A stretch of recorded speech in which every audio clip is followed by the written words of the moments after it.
Hello. তো চলো আমরা ডিফ্রাকশন অফ লাইটটা স্টার্ট করি। ওকে, ইন্টারফারেন্স আমাদের অলরেডি হয়ে গেছে এবং ইন্টারফারেন্সের দুটো পার্টই হয়ে গেছে। ঠিক আছে, ইন্টারফারেন্স ওয়ান যেখানে আমরা বেসিক্যালি যেটা পড়েছিলাম সেটা হচ্ছে ডিভিশন অফ ওয়েভ ফ্রন্ট, এবং সেকেন্ড পার্টটাতে ডিভিশন অফ অ্যামপ্লিটিউড যেখানে আমরা একদম মাইকেলসন ইন্টারফেরোমিটার, ফেব্রি-পেরেট ইন্টারফেরোমিটার এগুলো সব পড়ে নিয়েছিলাম। তো আজকে বেসিক্যালি আমরা ডিফ্রাকশন স্টার্ট করব এবং ডিফ্রাকশনের ভেরি বেসিক থেকে সিঙ্গেল স্লিট, তারপর ডাবল স্লিট, তারপর এন স্লিট। প্রথমে আমরা ফ্রনহোফার ডিফ্রাকশন পড়বো এবং তারপর ফ্রেনেল ডিফ্রাকশন পড়বো। এবং তোমরা জানো যে ডিফ্রাকশন হচ্ছে দু রকমের হয়, একটা হচ্ছে ফ্রেনেল, একটা ফ্রনহোফার। একদম বেসিক আমাদের 11-12 লেভেলে এই সিঙ্গেল স্লিট ডিফ্রাকশন অলরেডি রয়েছে। তো দেখো, প্রথমে আমরা যেটা বেসিক বিষয়টা বলবো যে ডিফ্রাকশন বলতে আসলে কি বোঝায়। এই ডিফ্রাকশনের বিষয়টা আমি একটু ডিটেলসে মানে কি কেন হচ্ছে, কিভাবে হচ্ছে, যখন আমি জিওমেট্রিক্যাল অপটিক্স পড়িয়েছিলাম, কনসেপ্ট অফ রে যেখানে আমরা পড়েছিলাম, বা ওয়েভলেন্থ লিমিট যেখানে আমি পড়েছিলাম, সেখানে বলেছিলাম একটু বিষয়টা। তো বিষয়টা হচ্ছে যে কি না, যদি আমাদের কাছে কোনো একটা মনে করো অত্যন্ত সরু সূক্ষ্ম ছিদ্র থাকে যেটার ডাইমেনশনটা লাইটের ওয়েভলেন্থের ডাইমেনশনের সঙ্গে কম্পারেবল, মানে ন্যানোমিটার অর্ডারে 10⁻9 মিটার বা 10⁻10 মিটার ন্যানোমিটার বা অ্যাংস্ট্রম অর্ডারে থাকে। ওকে, diffraction is the phenomena by which a wave bends around the corners of an obstacle or aperture into the region of the geometrical shadow of the obstacle. মানে shadow রিজিয়নে লাইটটা ছড়িয়ে পড়বে যদি তার মধ্য দিয়ে প্রবেশ করে। It becomes significant when the size of the obstacle or aperture is comparable to the wavelength of wave. অর্থাৎ আমরা যে অ্যাপারেচারটার কথা বলবো, সাপোজ যদি আমরা এখানে একটা অ্যাপারেচারের কথা বলি, ওকে, এখানে যদি একটা অ্যাপারেচারের কথা বলি মনে করো এরকম, তো এই যে অ্যাপারেচারটার সাইজ যদি একটা comparable to the wavelength of light হয়, এখানে যদি আমরা একটা স্ক্রিনকে রাখি, তাহলে এই স্ক্রিনের উপরে যে আমরা লাইটটা দেখতে পাবো সেই লাইটটা দেখা যাবে শ্যাডো রিজিয়নে ছড়িয়ে পড়বে। মানে অ্যাকচুয়ালি কি, লাইটের রেক্টিলিনিয়ার প্রপাগেশন অনুযায়ী যদি এটা সোর্স অফ লাইট হয়, তাহলে এখান থেকে লাইটটা এরকমভাবে যাওয়া উচিত ছিল, এরকমভাবে স্ট্রেট বরাবর যাওয়া উচিত ছিল। কিন্তু দেখা যাবে যে এই এই যে রিজিয়নটা, এই রিজিয়নটা যদি অত্যন্ত সরু সূক্ষ্ম রিজিয়ন হয়, তাহলে কি হবে, সেক্ষেত্রে লাইটটা দেখা যাবে ছড়িয়ে পড়বে। এবং দেখো এই যে রিজিয়নটা, এই রিজিয়নটাকে শ্যাডো রিজিয়ন বেসিক্যালি বলা হয়। এই রিজিয়নটা হচ্ছে শ্যাডো রিজিয়ন। মানে এই যে লাইট প্যাচটা যেখানে পড়ছে, এই অংশটা বাদ দিয়ে বাকি যে এদিকের অংশগুলো, এগুলোকে আমরা শ্যাডো রিজিয়ন বলি। কিন্তু ডিউ টু ডিফ্রাকশন লাইটটা দেখা যাবে এরকমভাবে ছড়িয়ে পড়বে, শ্যাডো রিজিয়নে ছড়িয়ে পড়বে। তো এইটি হচ্ছে ডিফ্রাকশন ফেনোমেনা বেসিক্যালি। এবং এই শ্যাডো রিজিয়নে যে ছড়িয়ে পড়ার ব্যাপারটা, সেটা ভালো লক্ষ্য করা যাবে যদি এই জায়গাটা, অর্থাৎ যেখানে লাইটটা পাস হচ্ছে সেই অ্যাপারেচারটা যদি অত্যন্ত সরু সূক্ষ্ম হয়। ওকে, অর্থাৎ লাইটের ওয়েভলেন্থের সঙ্গে কম্পারেবল হয়। দেখো এবারে আমরা যেটা বলতে চাইবো, এই ডিফ্রাকশন দু ধরনের হয়, টাইপস অফ ডিফ্রাকশন। এখানে যদি আমরা ডায়াগ্রামটা দেখি, এই ডায়াগ্রামটা যদি আমরা দেখি, দেখো এখানে দুটো বিষয় আমাকে লক্ষ্য করতে হবে। একটা হচ্ছে এইটাকে আমরা বলতে পারি ডিফ্রাক্টিং ডিভাইস বা অ্যাপারেটর। তো এর থেকে দেখো সোর্সের আমি একটা ডিস্টেন্স বলেছি। আবার দেখো এই যে অ্যাপারেচারটা রয়েছে সেখান থেকে স্ক্রিনেরও একটা ডিস্টেন্স রয়েছে। যদি এই ডিস্টেন্সগুলো ইনফাইনাইট হয়, ইনফাইনাইট বলতে যে রেগুলো আসবে সেগুলো যাতে প্যারালাল হয়। আমরা দেখেছি যখন আমরা এক্সপেরিমেন্ট করি তখন তো এটাকে আর ইনফাইনাইট রাখতে পারবো না, তাহলে সেক্ষেত্রে আমরা কি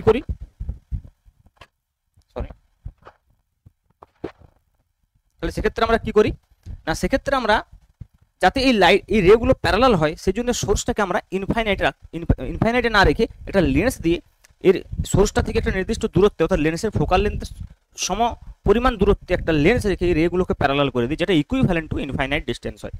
অর্থাৎ যদি সোর্সটা ইনফাইনাইটে থাকে এবং স্ক্রিনটাও ইনফাইনাইটে থাকে, তাহলে আমরা সেই ধরনের যে ডিফ্রাকশন সেটাকে আমরা ফ্রনহোফার ডিফ্রাকশন বলবো।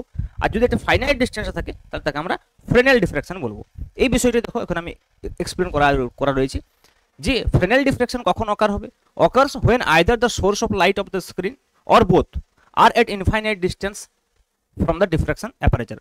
অর্থাৎ হয় দুটোকেই অসীম হতে হবে, মিনিমাম তো সোর্সটাকে হতেই হবে, স্ক্রিনটা যদিও বা ফাইনাইট ডিস্টেন্সে রাখলেও চলবে। The wave fronts are spherical or cylindrical, এখানে যে ওয়েভ ফ্রন্টস গুলো হবে সেগুলো স্ফেরিক্যাল বা সিলিন্ড্রিক্যাল হবে। Requires complex analysis using Fresnel's zone প্লেটের সাহায্যে আমরা অ্যানালিসিস করে থাকি। এবং এটা একটা সামান্য আমরা একটু অংশ আমাদের যেটা সিলেবাসে রয়েছে সেটা আমরা পড়বো। আচ্ছা, ফ্রনহোফার ডিফ্রাকশন কি না, ফ্রনহোফার ডিফ্রাকশনে হচ্ছে যে অকার্স মানে both the source and the screen are at infinite. অর্থাৎ ফ্রেনেলের ক্ষেত্রে আমরা কি বলছি যে হয় দুটোই ফাইনাইট ডিস্টেন্সে থাকতে হবে, না হয় যে কোনো একটা তো ফাইনাইট ডিস্টেন্স অবশ্যই থাকতে হবে। কিন্তু ফ্রনহোফারের ক্ষেত্রে কি, দুটোই ইনফাইনাইট ডিস্টেন্স হবে, তবে আমরা তাকে ফ্রনহোফার ডিফ্রাকশন বলবো। অকার্স মানে both source and the screen are at infinite distance. The incident wave fronts are plane wave, তাহলে বুঝতে পারছি ইনফাইনাইট থেকে গেলে প্লেন ওয়েভ হবে, and easier to analyse and commonly studied in laboratory এক্সপেরিমেন্টে যেগুলো আমরা করি কমনলি সেটা ফ্রনহফার ডিফ্রাকশন করে থাকি। ওকে, এখন দেখো ইন জেনারেল এই ডিফ্রাকশন কেন ঘটছে সেটাকে আমরা হাইগেনস থিওরি দিয়ে এক্সপ্লেন করতে পারি। ভেরি সিম্পল এক্সপ্লেনেশন আমরা হাইগেনস থিওরি দিয়ে দিতে পারি। বিষয়টা দেখো, আমি যদি একটা সিম্পল বিষয় বলি, মনে করো আমাদের এখানে যে অ্যাপারেচারটা আছে সেটা একটু বড় রয়েছে অ্যাপারেচারটা। তো বড় অ্যাপারেচার যদি হয় তাহলে কি হবে, তাহলে কেন আমরা ডিফ্রাকশনটা দেখতে পাচ্ছি না? আমরা যদি প্রথমে সেই বিষয়টাকে অ্যানালাইসিস করার একটু চেষ্টা করি। তো মনে করো এখানে আছে সোর্স, তো এইখান থেকে যে ওয়েভ ফ্রন্টগুলো আসছে ভেবে দেখো, সেই ওয়েভ ফ্রন্টগুলো যখন এইখানে পড়ছে অ্যাপারেচার, তাহলে এখানেও তো প্রত্যেকটা পয়েন্টে নতুন ওয়েভলেট সৃষ্টি করবে, গৌণ সৃষ্টি করবে। তো সেইগুলো যদি আমরা এখানে দেখি যে এইভাবে আবার কিন্তু তৈরি করবে অ্যাকর্ডিং টু হাইগেনস থিওরি, এর উপরে আবার সৃষ্টি হবে, তাহলে তখন কিন্তু এরা এই ট্যানজেনশিয়াল প্লেনটার উপরে আবার কিন্তু এইভাবে হবে। তো একটু তোমরা যদি লক্ষ্য করো, এখানে দেখতে পাচ্ছ যে একদম প্রান্তের ধারগুলোকে যদি আমরা দেখি, মানে এই অংশগুলোকে দেখি, এই দেখো এই জোনটা বাদ দিয়ে বাকি জোনটা তো শ্যাডো রিজিয়ন, এটা তো শ্যাডো রিজিয়ন নয়, এখানে তো মেল লাইট প্যাচটা পড়বে। তাহলে দেখো এই সাইডে যে লাইটটা বেরোচ্ছে, কত পরিমাণ লাইট বেরোচ্ছে, অনেক কম পরিমাণ লাইট বেরোচ্ছে। সেই তুলনায় দেখো এই জায়গাতে যেটা হবে সেটা অনেক অনেক হাই ইন্টেন্সিটি হবে। অর্থাৎ আমরা বলতে পারি যখন অ্যাপারেচারটা অনেক বড় হচ্ছে দেখো, তখন সেক্ষেত্রে কি হচ্ছে, লাইটের যে রেক্টিলিনিয়ার প্রপাগেশনটা না, এইটা বেশি দেখা যাবে। অর্থাৎ এইটা হচ্ছে লাইটের এই যে ডিফ্রাকশনটা ঘটছে, কিন্তু এত সামান্য পরিমাণে লাইট এদিকে ছড়িয়ে পড়ছে সেটা দেখা যাবে না বললেই চলে। তাই কি করবে, এখানে রেক্টিলিনিয়ার প্রপাগেশনটাই মনে হবে আমরা দেখতে পাচ্ছি, মানে রেক্টিলিনিয়ার প্রপাগেশন এটাকে ডোমিনেট করে দেবে এই যে ডিফ্রাকশনটাকে। কিন্তু যখন দেখো এটা অত্যন্ত সরু সূক্ষ্ম ছিদ্র হয়ে যাচ্ছে, তখন কি হবে, যখন এটা অত্যন্ত সরু সূক্ষ্ম ছিদ্র হয়ে যাবে, সেই ক্ষেত্রে যে বিষয়টা হবে, সেই ক্ষেত্রে হচ্ছে যে যদি আমরা দেখি ওই ওয়েভ ফ্রন্টটাকে ভেবে দেখো, তাহলে এইখানে দেখো যখন এটা নতুন করে ওয়েভ ফ্রন্টটা সৃষ্টি হবে এইভাবে, তার দেখো সেক্ষেত্রে দেখো এই পাশগুলোতে অনেক বেশি লাইট, মানে ছড়িয়ে পড়া লাইটের পরিমাণটা অনেক বেশি তুলনামূলকভাবে, যেটা আমাদের অ্যাকচুয়ালি যেখানে লাইট প্যাচটা তৈরি হবে সেই জায়গাটার তুলনায় এই দিকে অনেক বেশি লাইট ছড়িয়ে পড়েছে। তার মানে তখন আমরা আমাদের এই রেক্টিলিনিয়ার প্রপাগেশনটাকে এই ডিফ্রাকশনটা ডমিনেট করে দেবে। তার মানে হাইগেনসের ওয়েভ থিওরি দিয়ে আমরা যে সেকেন্ডারি ওয়েভলেটসের সাহায্যে এই বিষয়টাকে আমরা সিম্পলি ব্যাখ্যা করতে পারি যে এইখানে আসলে কি হচ্ছে না, এইখানে যেটা হচ্ছে সেটা হচ্ছে যে রেক্টিলিনিয়ার প্রপাগেশন অফ লাইট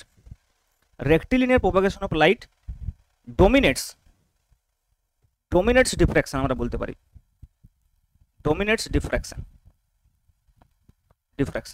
কিন্তু এখানে কি হচ্ছে, এখানে ডিফ্রাকশন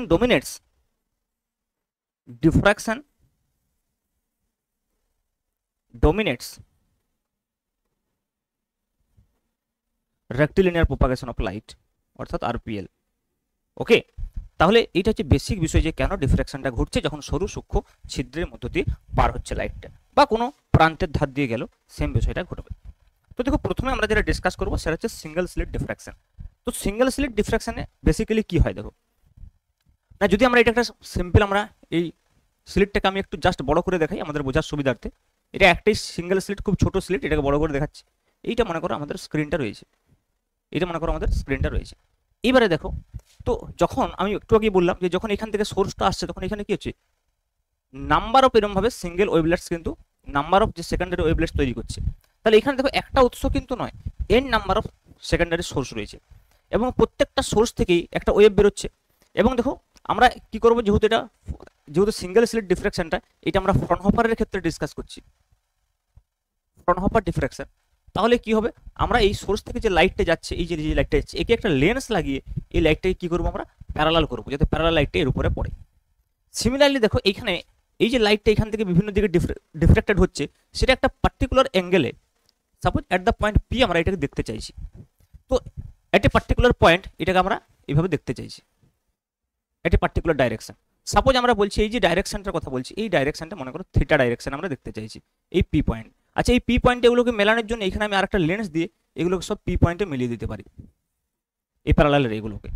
ঠিক আছে, তাহলে দেখো এই পি পয়েন্টে আমি তুলনামূলকভাবে একটু রাফলি বলছি, একদম ডিটেলস আমি যাবো না, বাস কি হচ্ছে ঘটনাটা আমি বোঝানোর চেষ্টা করছি কম সময়ের মধ্যে, নাহলে তো অনেক ডিটেলস প্রুফ করা যাবে, সেই বিষয়গুলোতে আমি যাবো না। জাস্ট বিষয়টা আমাদের বোঝা দরকার, এবং সেখানের যে আলটিমেট আউটকামটা, আমাদের এমসিকিউ পরীক্ষার ক্ষেত্রে কাজে লাগবে, কারণ এগুলো সব প্রমাণ তোমরা বিএসসিতে প্রচুর কিছু করেছো। ঠিক আছে, যদি ভুলে গেছো কোনো চিন্তা নেই, বাস এই বিষয়গুলো মনে রাখলেই হবে, যে বিষয়গুলো আমি বলছি আমাদের এক্সামের জন্য। বিএসসির এক্সামের জন্য তো আলাদা বিষয়, সব পুরো ডিটেলস ডেরিভেশন করতে হয়। আইআইটি জ্যাম, নেট গেট, জেস্ট এই ধরনের এক্সামের জন্য যদি আমরা বলি, তাহলে সেক্ষেত্রে আমরা কি করি, আমরা ডেরিভেশনের সঙ্গে সঙ্গে টিপিক্যাল যে প্রবলেম সেগুলো করি, কিন্তু এইখানে কোনো প্রয়োজন নেই। এইখানে আমাদের পরীক্ষার যে সিলেবাস, যে ধরনের কোশ্চেন আসে, যে ধরনের কোশ্চেন এক্সপেক্টেড, সেখানে মোটামুটি তোমার যদি থিওরিটার একটা ধারণা থাকে এবং সিম্পল কোশ্চেন যদি করতে পারো তাহলেই যথেষ্ট।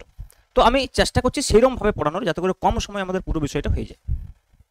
তো তাহলে বুঝতেই পারছো যে একটা পার্টিকুলার অ্যাঙ্গেল এই পিতে যদি আমরা জানতে চাই যে এইখানে প্যাটার্নটা কীরকম হচ্ছে, বা এই পয়েন্টটা অন্ধকার বিন্দু নাকি আলোক বিন্দু, অর্থাৎ এইখানে যে পয়েন্টটা, সেই পয়েন্টটা মানে দেখো যখনই এটা বেঁকে যাচ্ছে এটা কিন্তু ডিফ্রাকশন বলা হচ্ছে, তারপরে কি হচ্ছে, এরা সুপার পজিশন যখন এখানে ঘটাচ্ছে, তার মানে সেখানে কি হবে, ইন্টারফারেন্স তৈরি হবে। তো সেই ইন্টারফারেন্সের জন্য এখানে আলো অন্ধকার সৃষ্টি হবে। তাহলে এইখানটা অন্ধকার নাকি আলো সেটা কি করে বুঝবো, যদি ওখানে ইন্টেন্সিটি জানি, ইন্টেন্সিটি যদি ম্যাক্সিমাম হয় তাহলে অবশ্যই আলোক অংশ, যদি মিনিমাম হয় তাহলে অন্ধকার অংশ। তাহলে দেখো এইখানে ইন্টেন্সিটিটা নির্ণয় করতে হবে, এবং দেখা যাবে এই ইন্টেন্সিটি কিন্তু থিটার উপর ডিপেন্ডেন্ট, মানে থিটার উপর ডিপেন্ডেন্ট মানে কি, বিভিন্ন অ্যাঙ্গেলে অর্থাৎ এই স্ক্রিনের উপরে বিভিন্ন পয়েন্টে কিন্তু আলাদা হবে। তো তার জন্য আমরা বেসিক্যালি কি করবো, এখানে ইন্টেন্সিটি একটা এক্সপ্রেশন নির্ণয় করি, যে ইন্টেন্সিটির এক্সপ্রেশনটা হয় I equal to I0 sine square alpha upon alpha square, আমি বলতে পারি এই এক্সপ্রেশনটা আসছে। এটা প্রমাণ করা যায়, যেখানে আলফা ইকুয়াল টু কত না, আলফা হচ্ছে পাই ই সাইন থিটা আপন ল্যামডা, পাই ই সাইন থিটা আপন ল্যামডা। তো এখানে এই যে পাই ই সাইন থিটা ই যে এক্সপ্রেশনটা এসে দেখো, ইটা হচ্ছে কি না, এই যে স্লিটের উইথ, এই ইটা হচ্ছে স্লিট উইথ, এই ইটা হচ্ছে স্লিট উইথ, এবং স্লিট উইথ এই ইটা কি বলবো আমরা, ইটা হচ্ছে স্লিট উইথ। ওকে, তাহলে এটা হচ্ছে, আর এই আলফাটা হচ্ছে পাই ই সাইন থিটা আপন ল্যামডা। এটা প্রমাণ করা যায় কিভাবে আসছে না আসছে সব প্রমাণ করা যায়। ওকে, তো এইখান থেকে যদি আমরা এই আলফাটা জানি, তো এইখান থেকে আমরা দেখব যে আলফার কোন মানের জন্য আইটা ম্যাক্সিমাম হচ্ছে, আলফার কোন মানের জন্য আইটা মিনিমাম হচ্ছে। সেই রকম ভাবে একটা আমরা কন্ডিশনসগুলো নির্ণয় করব, মিনিমাম এবং ম্যাক্সিমামের কন্ডিশনগুলো নির্ণয় করব। তাহলে দেখো এইখানে আমি সিম্পল যদি এটা একটু ডিরাইভ করেই দিই, তাহলে আমরা দেখতে পাচ্ছি দেখো যে এটা ম্যাক্সিমাম, মিনিমাম কখন হবে, ম্যাক্সিমাম এইখানে হচ্ছে যে সবচাইতে ম্যাক্সিমাম হবে, একদম যেটা মেন পয়েন্ট, যখন থিটা টেন্স টু জিরো, ভেবে দেখো থিটা যদি টেন্স টু জিরো হয়, থিটা যদি টেন্স টু জিরো হয় মানে একদম এই সেন্টার পয়েন্টটা, সেখানে দেখো এটা theta zero, theta tends to zero, theta tends to zero মানে alpha tends to zero, alpha tends to zero. তাহলে দেখো যদি আমি আলফা টেন্স টু জিরো এর লিমিটিং ভ্যালুটা নির্ণয় করি, দেখো limit alpha tends to zero sine square alpha by alpha square কত হবে, ভেবে দেখো limit alpha tends to zero sine square alpha upon alpha square equal to হয়ে যাবে 1, লিমিটের বেসিক থিওরি। তাহলে I ইকুয়াল টু I0, দেখো এটা maximum, I equal to I0 এইটা হয়ে যাবে ম্যাক্সিমাম। তার মানে এই পয়েন্টটা তো সবসময় সেন্ট্রাল ম্যাক্সিমাম হবে, এখানে যে সবচাইতে উজ্জ্বলতা বেশি হবে, বুঝতে পারছো। তারপরে কি হবে, ধীরে ধীরে কমতে থাকবে, এবং আমরা যদি নেক্সট, এটা তো ম্যাক্সিমাম হলো, ম্যাক্সিমাম পরে এইখানে যে মিনিমামটা, এই দুপাশে যে মিনিমামটা আছে, সেই মিনিমামটা কোথায় পাবো না, যখন I ইকুয়াল টু 0 হবে। আচ্ছা I ইকুয়াল টু 0 কখন হবে বলো তো, I ইকুয়াল টু 0 কখন হবে বলো তো, I ইকুয়াল টু 0 শর্ত কি হওয়া উচিত এখানে, I ইকুয়াল টু 0 কখন হবে, দেখো যদি আলফা ইকুয়াল টু এম পাই হয়, আলফা ইকুয়াল টু পাই হলে হবে, 2 পাই হলে হবে, 3 পাই হলে হবে, 4 পাই হলে, কিন্তু আলফা ইকুয়াল টু 0 এর জন্য নয়, আলফা ইকুয়াল টু 0 তো অলরেডি আমরা বের করে নিয়েছি, আলফা টেন্স টু 0 হলে কিন্তু ম্যাক্সিমাম হচ্ছে, অর্থাৎ সেন্ট্রাল পয়েন্ট। বাকি এই দিকগুলো দেখো অন্য কোথায় আলফা নট ইকুয়াল, আবার আলফা ইকুয়াল টু 0 হলে তো এটা ইনডিফিনাইট ইনফাইনাইট হয়ে যাবে না, ইনডিফাইন্ড হয়ে যাবে, আনডিফাইন্ড হয়ে যাবে, সাইন 0/0 হয়ে যাবে, সাইন 0/সাইন 0। ওই জন্য আমরা আলফা টেন্স টু 0 নিয়েছি, এবং দেখা যাচ্ছে সেইখানে দেখো I0 যেটা ম্যাক্সিমাম পাওয়া যাচ্ছে, তাহলে নিশ্চয়ই আলফা ইকুয়াল টু 0 এর জন্য আর কিছু পাওয়া যাবে না। আর যদি তোমরা বলতে চাও যে আলফা ইকুয়াল টু 0 এর জন্য ম্যাথমেটিক্যালি তো পেতেই পারি, কিন্তু দেখো সেক্ষেত্রে একটা আনডিফাইন্ড ভ্যালু আসছে 0/0, তার মানে আলফা I ইকুয়াল টু 0 হতে হবে, কিন্তু আলফা নট ইকুয়াল টু 0 হতে হবে, সেইখানে মিনিমামের কন্ডিশন হবে, মিনিমামে I ইকুয়াল টু 0 কিন্তু আলফা নট ইকুয়াল টু 0। তাহলে আলফা যদি নট ইকুয়াল টু 0 হয়, আলফা আর কি হতে পারে, আলফা হতে পারে এম পাই, ভেবে দেখো এম পাই বা এন পাই যাই বলি না কেন, এন দিয়ে করেছি তাহলে এন পাই, তাহলে আলফা হয়ে যাবে এন পাই। আবার দেখো এই আলফাটা কত আমি লিখেছিলাম একটু আগে, pi sine theta by lambda, তাহলে দেখো pi e sine theta by lambda equal to n pi, প্রমাণটা করিয়ে দিলাম। তাহলে দেখো e sine theta equal to কি হবে, এন ল্যামডা, দেখো e sine theta equal to n lambda, এইটা হচ্ছে দেখো মিনিমাম কন্ডিশন ডিফ্রাকশনের মিনিমাম। ওকে, যেখানে ডিস্ট্রাকটিভ ইন্টারফারেন্স হবে, কারণ এটা ডিস্ট্রাকটিভ ইন্টারফারেন্সের শর্ত যেখানে মিনিমাম হচ্ছে। আচ্ছা ম্যাক্সিমামটা দেখো হবে অ্যাপ্রক্সিমেটলি লেখা আছে এখানে, তার কারণ আছে, এই যে ম্যাক্সিমামগুলো অ্যাপ্রক্সিমেটলি কেন লেখা আছে, ডিফ্রাকশনের যে ম্যাক্সিমাগুলো হয় সেগুলো একদম মিড পয়েন্টে হয় না। মানে দেখো ব্যাপারটা হচ্ছে ইন্টারফারেন্সের হলে কিন্তু এই যে মনে করো ম্যাক্সিমামটা রয়েছে, এটা মিনিমাম, এর পরের যে ম্যাক্সিমামটা ইন্টারফারেন্সের ক্ষেত্রে সমান হতো, কিন্তু এখানে একটু কম হবে, তারপরে আরও কম হবে, তারপরে আরও কম হবে। ডিফ্রাকশনের ক্ষেত্রে তো ডিফারেন্স, ইন্টারফারেন্স আর ডিফ্রাকশনের ক্ষেত্রে কম হবে। এবং শুধু তাই নয়, এই যে দুটো যে মিনিমাম হচ্ছে দেখো, এই মিনিমাম এবং এই মিনিমামের মাঝে ম্যাক্সিমাম, আবার এই মিনিমামের ঠিক মাঝে ম্যাক্সিমাম হয় না। সেটা যদি আমরা দেখি যে কখন ম্যাক্সিমাম হবে, তাহলে এটা dI by d alpha is equal to 0 করতে হবে। যদি আমরা এটা প্রমাণ করতে চাই তাহলে আমাদের কি করতে হবে, এটা কখন ম্যাক্সিমাম হবে, ম্যাক্সিমামের শর্ত আমরা কি করে নির্ণয় করব না, ম্যাক্সিমামের শর্ত নির্ণয় করার জন্য আমরা এই বিষয়টা ফলো করব, ক্যালকুলাসের সিম্পল বিষয়টা, যে ডিআই আপন ডি আলফা ইকুয়াল টু 0। সেখান থেকে আমরা ক্যালকুলেশন করি, এখানে দেখা যাবে এটা তখনই স্যাটিসফাই হবে যখন alpha is equal to tan alpha হয়। এবং এই যে alpha is equal to tan alpha, তাহলে alpha versus y equal to alpha এবং y equal to tan alpha, এই দুটো গ্রাফ যদি আমরা ড্র করি, y equal to tan alpha, তাহলে দেখা যাবে যে সলিউশনটা পাওয়া যাবে সেগুলো এই যে ভ্যালুটা লিখেছি এর কাছাকাছি হবে, একদম এক্স্যাক্টলি হবে না কিন্তু কাছাকাছি হবে। তাহলে আমরা ফর সিম্পলিসিটি মনে রাখার সুবিধার্থে এবং কোয়েশ্চেন করার জন্য আমরা এইটাই মেনে নেব। তাহলে ই সাইন থিটা সমান 2n + 1 * λ/2, এটা হচ্ছে approximately secondary maxima. Secondary maxima কেন বলা হচ্ছে, কারণ এইটা হচ্ছে যে প্রিন্সিপাল ম্যাক্সিমা। তো প্রিন্সিপাল ম্যাক্সিমাম ইন্টেন্সিটি দেখো I0, এবং পরবর্তী ক্ষেত্রে কিন্তু ইন্টেন্সিটিগুলো ধীরে ধীরে একটা পার্টিকুলার রেশিওতে এই ইন্টেন্সিটিগুলো ধীরে ধীরে কমতে থাকবে। ওকে, সেই রেশিওটা আমি দেখাচ্ছি যে কত রেশিওতে এগুলো কমতে থাকবে ধীরে ধীরে ইন্টেন্সিটিগুলো। কিন্তু আপাতত এই বিষয়টা তোমরা বুঝতে পেরেছো আশা করি। তাহলে এখানে যেটা বেসিক বিষয় সেটা কি বুঝতে হচ্ছে না, এইখানে যে ডিফ্রাকশনটা সৃষ্টি হচ্ছে সেই ডিফ্রাকশনটার এখানে সেন্ট্রাল হচ্ছে যে ম্যাক্সিমা, এটা সেন্ট্রাল ম্যাক্সিমা, এটাকে আমরা প্রিন্সিপাল ম্যাক্সিমা বলবো। এর পরের যে ম্যাক্সিমামগুলো আছে সেগুলোকে সেকেন্ডারি ম্যাক্সিমাম বলবো। এবং তার শর্ত হচ্ছে 2n + 1, ই সাইন থিটা মানে পাথ ডিফারেন্স, সেটা হচ্ছে 2n + 1 * λ/2। এবং ই সাইন থিটাটা কি, ই হচ্ছে যে দুটো এই যে পুরো যে স্লিপটা রয়েছে তার উইথ, আর থিটাটা হচ্ছে একটা পার্টিকুলার অ্যাঙ্গেল যেখানে আমরা ওই পি পয়েন্টটাকে নিয়েছি। ই সাইন থিটা হচ্ছে যে এন ল্যামডা, এটা হচ্ছে ডিস্ট্রাকটিভ ইন্টারফারেন্স মানে মিনিমামের শর্ত, সেখানে কিন্তু আলফা নট ইকুয়াল টু 0 করে যেটা বেরোলো। তার মানে এইটা হচ্ছে যে যেখানে মিনিমাম পয়েন্ট পাওয়া যাবে তার শর্ত, আর এটা হচ্ছে যেগুলো তো ম্যাক্সিমাম পয়েন্ট পাওয়া যাবে তার অ্যাপ্রক্সিমেটলি যে শর্তটা। ওকে, বাকি তো বিষয়গুলো বুঝতেই পারছো। এইবারে যেটা নেক্সট আমরা বুঝতে চাইবো যে সেটা হচ্ছে যে এই যে সেন্ট্রাল যে ম্যাক্সিমাটা হয়েছে তার উইথটা কত, এর উইথটা কত, সেন্ট্রাল ম্যাক্সিমামের উইথটা কত, কতটা অংশ জুড়ে সেন্ট্রাল ম্যাক্সিমামটা রয়েছে। এবং তার সঙ্গে সঙ্গে আমরা দেখবো যে এই ইন্টেন্সিটিগুলো তো কমছে, আমি বলছি এই ইন্টেন্সিটিগুলো কীরকম রেশিওতে কমবে দেখো, এই ইন্টেন্সিটিগুলো কীরকম রেশিওতে কমবে দেখো, decrease progressively I0/22, I0/61, I0/121। এগুলো কিন্তু তিনটে রেজাল্ট মনে রাখার চেষ্টা করবে একটু, অনেক সময় রেশিও দিয়ে দিতে পারে এমসিকিউ কোশ্চেনে। আর এটা তো আমরা একটু আগেই বললাম occurs at alpha equal to 0, theta equal to 0, tends to 0 বলা উচিত অ্যাকচুয়ালি, কারণ একদম 0 দিতে হয় না। তাহলে রেজাল্ট্যান্ট অ্যাম্পলিটিউড যদি বলো তাহলে সাইন আলফা আপন আলফা, ঠিক আছে। আর রেজাল্ট্যান্ট ইন্টেন্সিটি যদি আমরা বলি তাহলে এটার স্কোয়ার হয়ে যাবে, I0 sin square alpha upon alpha square. এখান থেকে আমরা বিষয়গুলো পাবো। আচ্ছা, নেক্সট হচ্ছে দেখো angular width of central maximum আর লিনিয়ার উইথ। অ্যাঙ্গুলার উইথ এবং লিনিয়ার উইথ এটা কি বলতে চাইছে, কিছুই নয়, বিষয়টা বুঝো। এইটা হচ্ছে যে আমাদের যে ডিস্টেন্সটা ছিল ই, আর এইখানে আমাদের মনে করো সেন্ট্রাল ম্যাক্সিমাটা তৈরি হয়েছে, এবং এই সেন্ট্রাল ম্যাক্সিমা যে জায়গাটা জুড়ে তৈরি হয়েছে সেইটা আমি এইটা বলছি। তো এইটা মনে করো আমাদের সেন্ট্রাল ম্যাক্সিমা। তো আমি তার মানে কি এই দুটো পয়েন্ট কি আছে, মিনিমা আছে, সেন্ট্রাল ম্যাক্সিমামের উভয় পাশে কি আছে, মিনিমা আছে। এবং এই অ্যাঙ্গেলটা আমরা থিটা ধরেছিলাম, তাহলে এই অ্যাঙ্গেলটা আমাদেরকে থিটা বলতে হবে, সেম পয়েন্ট হবে দুটো পাশেই। তাহলে দেখো সিম্পল বলো যে এই ডিস্টেন্সটা, আচ্ছা অ্যাঙ্গুলার উইথ মানে হচ্ছে 2 থিটা, তাহলে 2 থিটা আমরা কি করে নির্ণয় করতে পারি, এই ডিস্টেন্সটাকে যদি আমরা লিখে দিই, এই ডিস্টেন্সটাকে আমরা এখানে কত ধরেছি, এই ডিস্টেন্সটাকে এখানে তো এক্স ধরা আছে, তাহলে এক্স এক্স, আচ্ছা এফ লেখা আছে, এফ মানে কি দেখো, আমি এটা প্রথমে ইন জেনারেল ক্যাপিটাল ডি ধরছি, দেখো তাহলে বুঝতে সুবিধা হবে তোমাদের, ক্যাপিটাল ডি ধরছি। তাহলে এটি যদি আমরা ক্যাপিটাল ডি ধরি ভেবে দেখো, আচ্ছা এই অংশটাকে যদি আমরা এক্স বলি আর এই অংশটাকে যদি আমরা এক্স বলি তাহলে টোটালটা 2x। তাহলে বুঝতে পারছো 2 থিটা ইকুয়াল টু কত হবে, 2 থিটা ইকুয়াল টু কত হবে, 2 থিটা ইকুয়াল টু হয়ে যাবে, 2 থিটা ইকুয়াল টু যেটা হবে সেটা হচ্ছে কি না 2x/d, 2x/d, 2x/d হবে। দেখো কোন সমান চাপ বাই ব্যাসার্ধ, বাই সিম্পল আমরা বলতে পারি tan থিটা সমান লম্বা বাই ভূমি, থিটা ভেরি স্মল, তাহলে 2 থিটা ইকুয়াল টু 2x/d।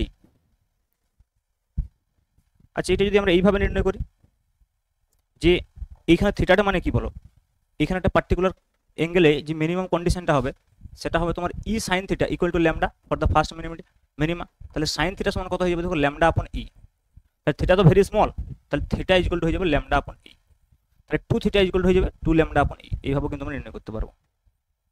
যদি আমাদের এই ডিস্টেন্সটা না দেওয়া থাকে সেক্ষেত্রে, এই ডিস্টেন্স যদি আমরা না জানি তাহলে দেখো সেক্ষেত্রে আমরা 2 থিটা ইকুয়াল টু 2 ল্যামডা আপন ই এইভাবে কিন্তু আমরা নির্ণয় করতে পারবো।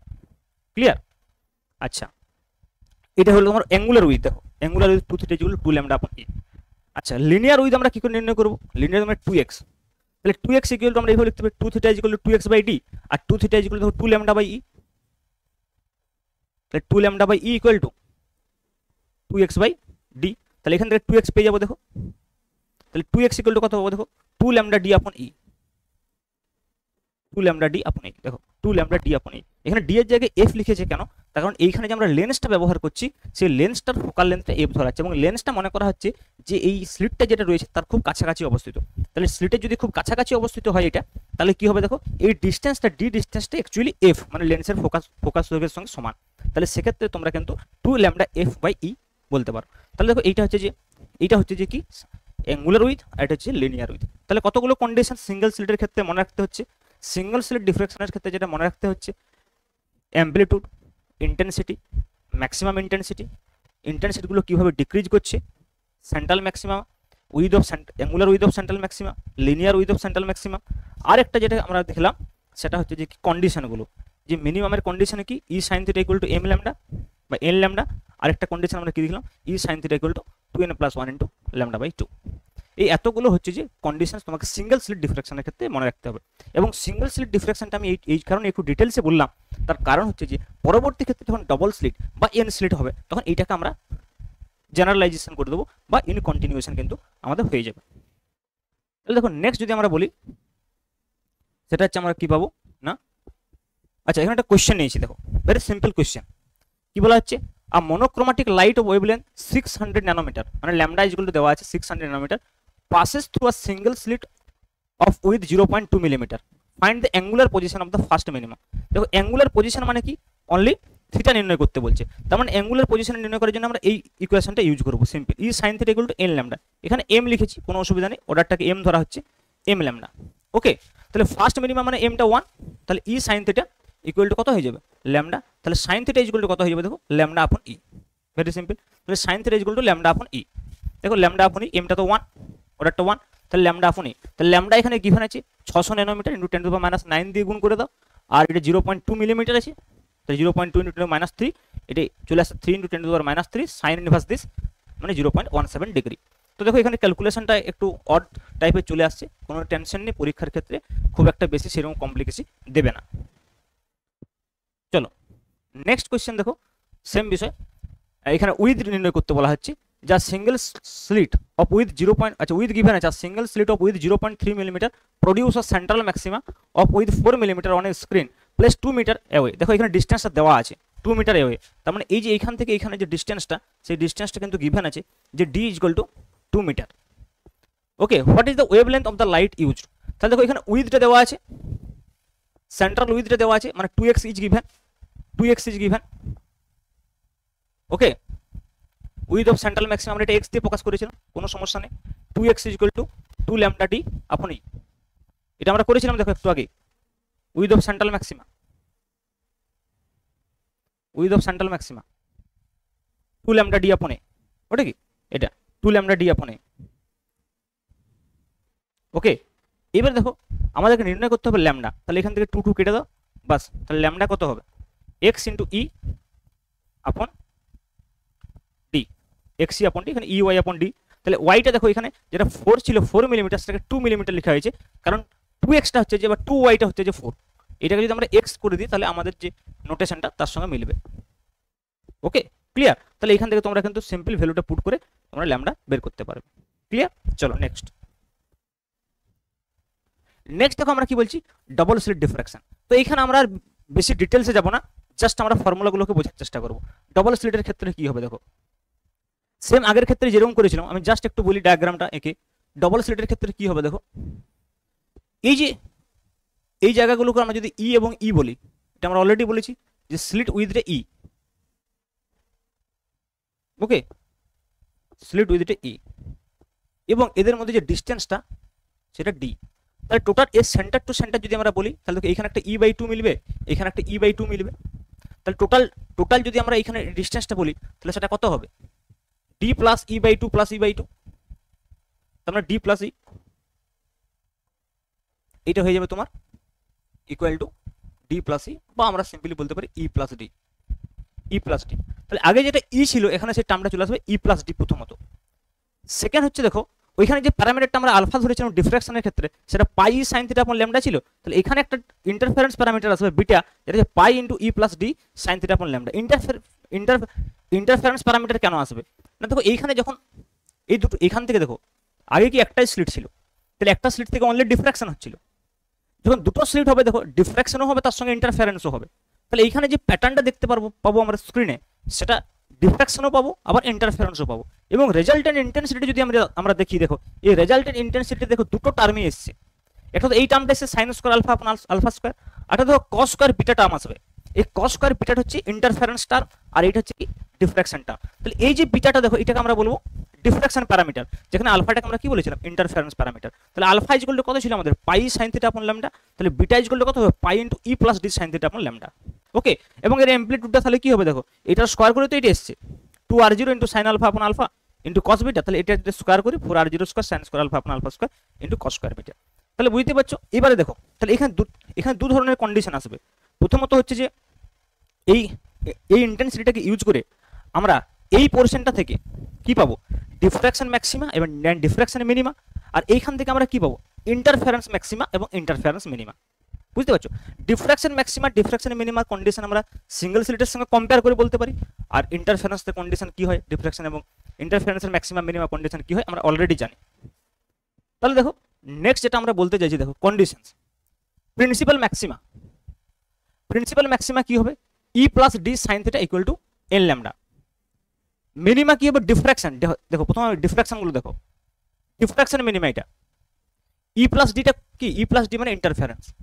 তাহলে দেখো এই যে ইন্টারফারেন্স ম্যাক্সিমা এটা প্রিন্সিপাল, এটাকে আমি এইভাবে লিখতে পারি আবার ইন্টারফারেন্স ম্যাক্সিমা, আর এটা হচ্ছে ইন্টারফারেন্স মিনিমা। দেখো ভালো করে বোঝো, এইটা হচ্ছে ইন্টারফারেন্স ম্যাক্সিমা, তাহলে ইন্টারফারেন্স ম্যাক্সিমা কত e plus d sine theta equal to n lambda. এটা যদি পাথ ডিফারেন্স বলো তাহলে ইন্টারফারেন্সের ক্ষেত্রে আমরা অলরেডি জানি যে পাথ ডিফারেন্সটা এন ল্যামডার সঙ্গে যদি সমান হয় তাহলে ম্যাক্সিমাম হয়, আর এই পাথ ডিফারেন্সটা যদি 2n plus 1 into lambda by 2 এর সঙ্গে সমান হয় তাহলে কি হবে সেটা মিনিমা।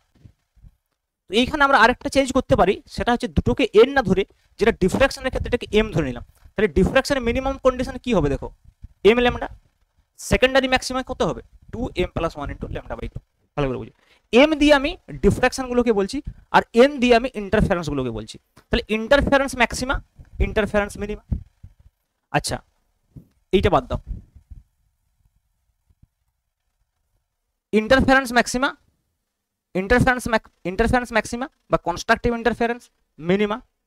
আচ্ছা ডিফ্রাকশনের ক্ষেত্রে দেখো সেকেন্ডারি ম্যাক্সিমা আমরা একটু আগে দেখলাম ই সাইন থিটা সমান 2m plus 1 into lambda by 2 তে আসবে, মিনিমা কোথায় আসবে e sine theta equal to m lambda তে আসবে। তাহলে দেখো এখানে কিছু মিসিং অর্ডার পাওয়া যাবে, মিসিং অর্ডার বলতে কি বোঝাচ্ছে দেখো আমি একটু কার্ভটা কি বুঝতে পারবে যে এই যে ডিফ্রাকশন ফেনোমেনাটা হচ্ছে আমাদের, এই ডিফ্রাকশন ফেনোমেনাতে যদি আমরা এইখানে কার্ভটা অঙ্কন করি এর স্ক্রিনে, অ্যাকচুয়ালি দেখো সিঙ্গেল স্লিট ডিফ্রাকশন যখন আমরা দেখেছিলাম তো সিঙ্গেল স্লিট ডিফ্রাকশনের ক্ষেত্রে যে ইন্টেন্সিটি প্যাটার্নটা এসেছিল সেটা কোন কার্ভটা থেকে এসেছিল sign square alpha upon alpha square. তো sign square alpha upon alpha square কার্ভটা যদি আমরা অঙ্কন করি এখানে sign square alpha upon alpha স্কয়ারের কার্ভটা যদি আমরা এখানে অঙ্কন করি দেখো তাহলে সেটা কিরকম হবে, যেটা আমরা একটু আগে বললাম এরকম হবে, আস্তে আস্তে কমতে থাকবে বোথ সাইডে সমানই হবে। ডায়াগ্রামটা তো সিমেট্রি আঁকা একটু মুশকিল, তো এটা এরকম টাইপের হবে, ক্লিয়ার। তো এইটা কি আসলে ডিফ্রাকশন প্যাটার্নটা। এবার ইন্টারফারেন্স প্যাটার্নটা যদি এখানে চলে আসে, ইন্টারফারেন্স প্যাটার্নটা কার জন্য আসবে বলো, ইন্টারফারেন্স প্যাটার্নটা আসবে কস স্কয়ার বিটার জন্য। দেখো এই কস স্কয়ার বিটার জন্য আসবে, তাহলে কস স্কয়ারের গ্রাফটা এখানে হবে, এবং সেই কস স্কয়ারের গ্রাফটা যখন এখানে হবে তখন এই গ্রাফটা দেখো কিরকম হবে। প্রথমত হচ্ছে এইখানে ম্যাক্সিমাম বুঝতে পারছো, দিয়ে কসটা এরকম হতে থাকবে, কস স্কয়ার এখানে চলে এলো, ভেবে দেখো এখানে তো দাবিয়ে দিবে, জাস্ট 1 মিনিট, একদম তো পারফেক্ট ডায়াগ্রামটা আঁকা অসুবিধা, কিন্তু আমি যতটা সম্ভব বোঝানোর চেষ্টা করছি, ঠিক আছে। এখানে চলে এলো, তাহলে এই সাইডও তেমনি হবে। এইটা কিন্তু ভিতরে যেটা বলছি আমি কসের গ্রাফ বলছি, কসের গ্রাফ বলছি, মানে এটা ইন্টারফারেন্সের একটা বলছি। তাহলে দেখো যেখানে যেখানে ডিফ্রাকশন মিনিমাম হয়েছে সেখানে সেখানে যে ইন্টারফারেন্সের যে অর্ডারটা, ইন্টারফারেন্সের যে ম্যাক্সিমাম অর্ডারটা এই জায়গাটাতে দেখো পাওয়া যাবে না। কারণ কি, এটাকে ডিফ্রাকশন ডোমিনেট করে দিয়েছে। কারণ ডিফ্রাকশন মিনিমাম হয়ে গেছে, এখানে ইন্টারফারেন্সের ম্যাক্সিমাম হবে, অলরেডি অন্ধকার। তাহলে এই জায়গায় যে ইন্টারফারেন্সের ম্যাক্সিমাম গুলো ছিল সেগুলো মিসিং হয়ে যাবে। তার মানে সেই মিসিং অর্ডারগুলো আমরা কোথা থেকে পাবো? সেই মিসিং অর্ডারগুলো আমরা পাবো হচ্ছে যে যেখানে যেখানে ডিফ্রাকশন মিনিমাম হয়েছে মানে এই কন্ডিশনটা, আর ইন্টারফারেন্স ম্যাক্সিমাম হয়েছে মানে এই কন্ডিশনটা। এই দুটো যদি আমরা একসঙ্গে করি, তাহলে এই দুটো যদি আমরা একসঙ্গে করি, একটা হচ্ছে কি না e plus d sine theta equal to হচ্ছে যে এন ল্যামডা, আর হচ্ছে e sine theta equal to m lambda. তো এই দুটোকে যদি ভাগ করে দাও ই প্লাস ডি আপন ই, দেখো কি হবে, ই প্লাস ডি আপন ই কি হবে, দেখো ই প্লাস ডি আপন ই যেটা হবে এন বাই এম। তাহলে দেখো এইখান থেকে আমরা মিসিং অর্ডারগুলো পাবো, বা E by E plus D আপন এম বাই এন যেভাবে বলতে পারো। তাহলে এমটাকে আমরা কি ধরেছি বলো? এমটাকে আমরা ধরেছি ডিফ্রাকশন। এমটাকে আমরা কি ধরেছি? ডিফ্রাকশনের যে মিনিমামের পয়েন্টগুলো, আর এনটা কি ইন্টারফারেন্স ম্যাক্সিমামের পয়েন্টগুলো। তাহলে দেখো ই আর ডি এর মধ্যে যদি একটা রিলেশন গিভেন থাকে, আমি একটা এক্সাম্পল নিচ্ছি, ই ইকুয়াল টু ডি।